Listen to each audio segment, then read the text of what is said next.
হে বন্ধুরা, welcome to comic Bangla. চলে আসলাম থিওরিভার্সের 4 নম্বর এপিসোডকে নিয়ে, যেখানে আমরা আজকে একটা থিওরিকে নিয়ে ডিটেলে আলোচনা করব। মূলত আলোচনাটা হবে সিক্রেট ওয়ার্স মুভির মধ্যে আমরা কোন ক্যারেক্টারকে এন্ড গেমের আয়রন ম্যানের মতো স্যাক্রিফাইস করতে দেখব। টপিকটা অনেক বেশি ইন্টারেস্টিং হতে যাচ্ছে এবং আমরা অল পসিবল থিওরিজ নিয়ে কথা বলবো। সো কিছু মিস করতে না চাইলে ভিডিওকে একদম শেষ পর্যন্ত দেখবেন। সো চলুন শুরু করি আজকের ভিডিও।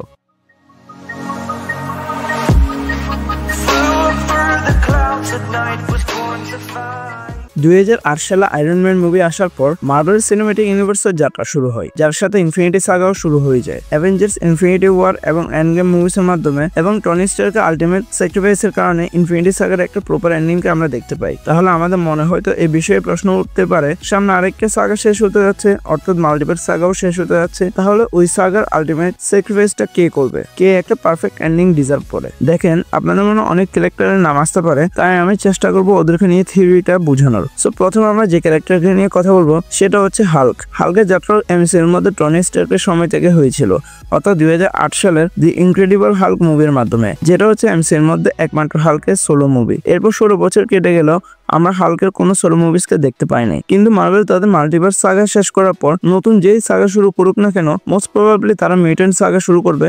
কিন্তু ওই সাগার মধ্যে খুব সহজে হাল্ককে ফিট করানো সম্ভব। অলরেডি আমরা ওয়ার্ল্ড ওয়ার হাল্কের হিন্টস পেয়ে গিয়েছি এবং আমার মনে হয় এমসিইউ ওই অ্যাঙ্গেলটাকে আগামীতে কভার করবে। তাই বলা যেতে পারে সিক্রেট ওয়ার্স মুভির মধ্যে মোটেও হাল্কের স্টোরি শেষ হবে না।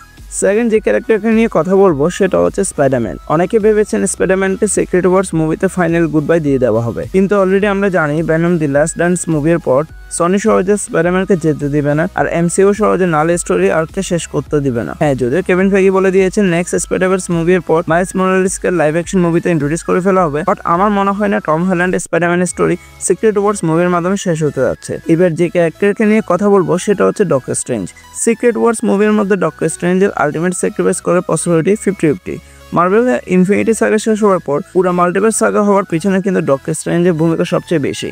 সেটা স্পাইডারম্যান নো ওয়ে হোমে স্পেলে ভুল হওয়া থেকে মাল্টিভার্স ও ম্যাডনেসের রিয়েল ম্যাডনেসের কারণে। কিন্তু আমার মতে মার্ভেল এত তাড়াতাড়ি ডক্টর স্ট্রেঞ্জের জার্নিকে এখানে শেষ করবে না, বরং তার মিউট্যান্ট সাগাতেও ডক্টর স্ট্রেঞ্জের একটা বড় ভূমিকাকে রাখবে। কারণ মিউট্যান্ট সাগায় আমরা ওয়ান্ডাকে অবশ্যই দেখবো, আর ওয়ান্ডার পাওয়ারকে কন্ট্রোল করতে হলে ডক্টর স্ট্রেঞ্জের মতো একটা পাওয়ারফুল ম্যাজিশিয়ানকেও দরকার হবে। বাট এমসিইউ যদি চাই তাহলে সিক্রেট ওয়ার্স মুভিতে ডক্টর স্ট্রেঞ্জকে দিয়ে আলটিমেট স্যাক্রিফাইস করিয়ে দিতে পারে। বাট সব ডিপেন্ড করছে ডক্টর স্ট্রেঞ্জ 3 মুভির প্লট কিসের উপর হবে তার উপর। বাট আমার মনে হয় অ্যাভেঞ্জার্স সিক্রেট ওয়ার্স মুভিতে আমরা থর এবং লোকিকে দেখবো আলটিমেট স্যাক্রিফাইস করতে।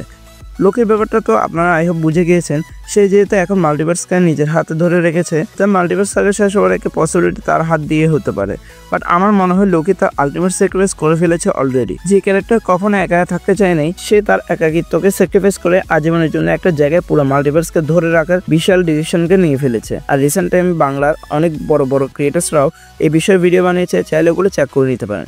আর আমি যদি থরের কথায় আসি তাহলে বলা লাগবে মার্ভেল চাইলে খুব সুন্দর মতো থরকে সিক্রেট ওয়ার্স মুভির মাধ্যমে বিদায় জানিয়ে দিতে পারে। মূলত সিক্রেট ওয়ার্স মুভিতে আমরা ডক্টর ডুমের সবচেয়ে পাওয়ারফুল ভার্সনকে দেখতে পাবো, যেখানে কার সাথে ফাইট করতে আমাদের সুপার হিরোদের আলটিমেট সুপার পাওয়ারফুল ফর্ম থাকা দরকার পড়ে। আর আমরা অলরেডি অনেকগুলো রুমার্সের মাধ্যমে জানতে পেরেছি মার্ভেল সিক্রেট ওয়ার্স মুভিতে থরের সবচেয়ে পাওয়ারফুল ভার্সনকে দেখাবে, যেটা কিনা ইনফিনিটি ওয়ার থরের ভার্সন থেকে বেশি পাওয়ারফুল হবে। আর এর মাধ্যমে থরকে যেভাবে এন্ড গেমে নষ্ট করা হয়েছে, মার্ভেল চাইলে খুব সহজে সে বিষয়টাকেও কভার আপ করতে পারবে। আর থর যদি এভাবে এমসি থেকে বিদায় নেয়, তাহলে আমি বলবো সেটা হবে থরের জন্য মোস্ট প্রেস্টিজিয়াস ফেয়ারওয়েল। কারণ থর যে মাপের সুপার হিরো, তার সামনে ডক্টর ডুমের মতো ভিলেনকে ফাইটে মানাবে। আর এভাবে হয়তো আমরা থরের আলটিমেট স্যাক্রিফাইসের মাধ্যমে এমসিইউ এর মাল্টিভার্স সাগাকে শেষ হতে দেখবো, এবং এমসির মধ্যে থরের অলমোস্ট 15 বছর জার্নিকে শেষ হতে দেখবো, যা শুরু হয়তো বা থর 5 মুভি দিয়ে হয়ে যেতে পারে।